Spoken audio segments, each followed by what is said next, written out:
Hello student, स्वागत है आज का आपके अपने यूट्यूब चैनल दर्शन भाईवाला में। आज का वीडियो बेस्ड है जेनेटिक्स का एक टॉपिक मोनोहाइब्रिड क्रॉस, एकल संकर संकरण। एकल संकर संकरण के आधार पर मेंडल ने दो नियम दिए।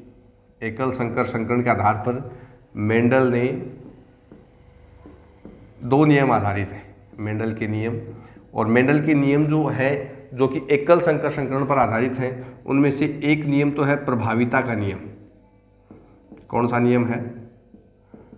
प्रभाविता का नियम। और एक है पृथक्करण का नियम। एक है पृथक्करण का नियम। ये दो नियम जो हैं ये मेंडल द्वारा दिए गए हैं और जो कि एकल संकर संकरण पर आधारित है। एकल संकर संकरण का मतलब है कि एक समय पर एक लक्षण की वंशागति का अध्ययन करना। एक लक्षण की वंशागति का अध्ययन करना। जैसे मेंडल ने अलग अलग लक्षण लिए, जैसे तने की लंबाई, पुष्प की स्थिति, पुष्प का रंग।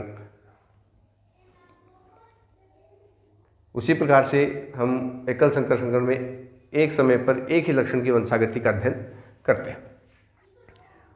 इन लक्षणों का जो नियंत्रण है, इन लक्षणों का नियंत्रण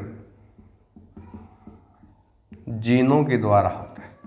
वेरी इंपॉर्टेंट, जीनों के द्वारा होता है। और प्रत्येक जीन के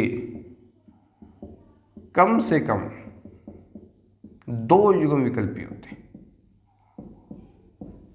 दो युग्म विकल्पी होते हैं।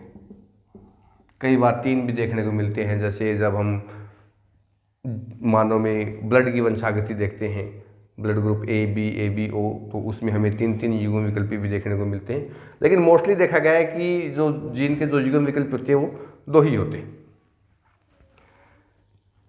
अब प्रभाविता का नियम और पृथक्करण का नियम। प्रभाविता के नियम में मेंडल बताता है कि जो लक्षण प्रभावी होगा, प्रभाविता का नियम। और प्रभाविता के नियम में मेंडल बताता है कि जो लक्षण प्रभावी होगा वो एफ1पीडी में प्रकट होगा और जो अप्रभावी होगा वो एफ1पीडी में दिखाई नहीं देगा। तो हम कह सकते हैं कि एफ1पीडी में जो अभिव्यक्त हुआ वो तो क्या था? प्रभावी। और जो एफ1पीडी में अभिव्यक्त नहीं हुआ वो क्या है? अप्रभावी। वो क्या है? अप्रभावी। लेकिन मेंडल बताता है कि जो लक्षण F1 में प्रकट हुआ कि नहीं हुआ उससे कोई फर्क नहीं पड़ता है। जब मेंडल ने अध्ययन किया पृथक्करण के नियम को, तो वो बताता है कि कुछ लक्षण जो F1पीडी में दिखाई नहीं दिए वो F2पीडी में दिखाई देते हैं। क्योंकि युग्मक जो है वो अलग अलग हो जाते हैं और अपना अलग अलग प्रभाव दिखाते हैं। और अलग अलग प्रभाव दिखाने के कारण जो लक्षण F1पीडी में प्रकट नहीं हुए वो तो क्या थे? अप्रभावी थे। लेकिन ये अप्रभावी लक्षण F2पीडी में हमें फिर से दिखाई देते हैं। तो देखते हैं हम किस प्रकार से इनकी वंशागति होती है।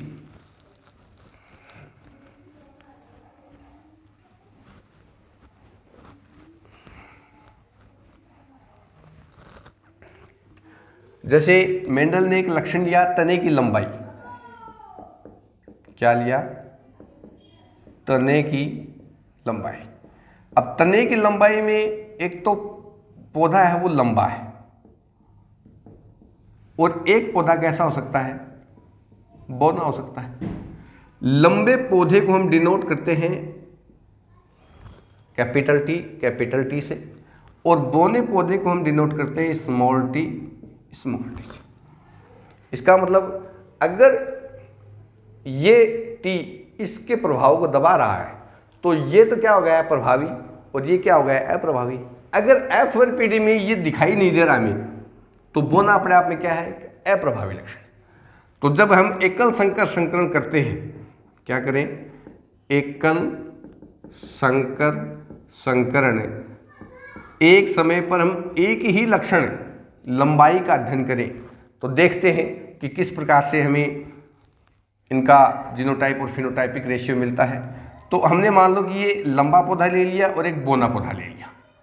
ये लंबा पौधा है और ये बोना पौधा है। जब हम इसके युग्मक बनाते हैं, क्या बनाएं? युग्मक। तो इस एक टी से ये टी बन गया और इस एक टी से ये टी बन गया। और जब इनका हम क्रॉस करवाते हैं, क्या करवाया? क्रॉस करवाया, तो टी और टी, ये हमारी मिल गई हमें F1PD। इस F1PD में ये टी, ये कैपिटल टी इस स्मॉल टी के ऊपर प्रभावी है, तो इस टी के, इस स्मॉल टी का प्रभाव हो वो दब जाएगा, मतलब अभिव्यक्त नहीं होगा F1PD में। तो ये जो पौधा होगा, ये पौधा क्या होगा? अशुद्ध लंबा होगा। क्या होगा? अशुद्ध होगा लेकिन लंबा होगा। क्यों होगा लंबा? क्योंकि इस कैपिटल टी ने इस बोने टी, स्मॉल टी के प्रभाव को दबा दिया, तो ये क्या है? अशुद्ध लंबा हो गया।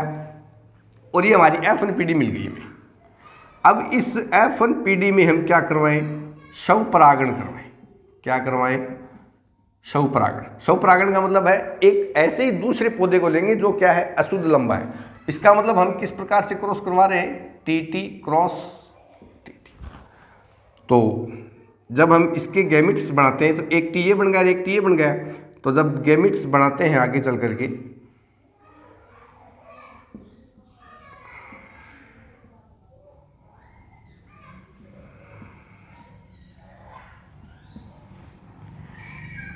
एक कैपिटल टी, एक स्मॉल टी, एक कैपिटल टी और एक स्मॉल टी, ये हमारी F2PD निकल के आएगी अभी जस्ट। अब इस कैपिटल टी का इस कैपिटल टी के साथ जब हम क्रॉस करवाते हैं तो दो कैपिटल टी, जब इस एक कैपिटल टी का स्मॉल टी के साथ करवाते हैं तो एक कैपिटल टी एक स्मॉल टी, इस स्मॉल टी वाले का इस कैपिटल टी के साथ करवाते हैं तो एक कैपिटल टी और एक स्मॉल टी, और एक जब इन दोनों स्मॉल टी का क्रॉस करवाते हैं तो दोनों ही हमें स्मॉल टी मिलते हैं। अब देखो ये जो टी वाला है ये कैसा है? शुद्ध है और लंबा है। ये अशुद्ध लंबा है। ये कैसा है? अशुद्ध लंबा है। ये भी अशुद्ध लंबा, और ये कैसा है? शुद्ध बोना। ये हमारे पास क्या आ गई? इसकी F2PD आ गई। अब इस F2PD का अगर हम जीनोटाइप और फिनोटाइप निकालें, फिनोटाइप लक्षण प्ररूप, क्या निकालें? लक्षण प्ररूप अनुपात निकालते हैं तो बाहर से देखने पर हमें 3 पौधे लंबे दिखाई दे रहे हैं, जबकि एक पौधा कैसा है? बोना है। शुद्ध है कि अशुद्ध है इस बात का फिनोटाइप में कोई लेना देना नहीं है। तो 3 पौधे तो कैसे हुए हमारे पास में? लंबे। अब वो शुद्ध हो या अशुद्ध हो, फिनोटाइप में इसका कोई लेना देना नहीं है। एक पौधा हमें कैसा मिलता है? बोना मिलता है। अगर हमें लंबे और बोने का प्रतिशत निकालना हो तो हम कह सकते हैं कि 75% पौधे तो कैसे होंगे? लंबे होंगे, और 25% पौधे कैसे होंगे? बोने प्राप्त होते हैं। अगर हम इसका जीनोटाइप निकालते हैं,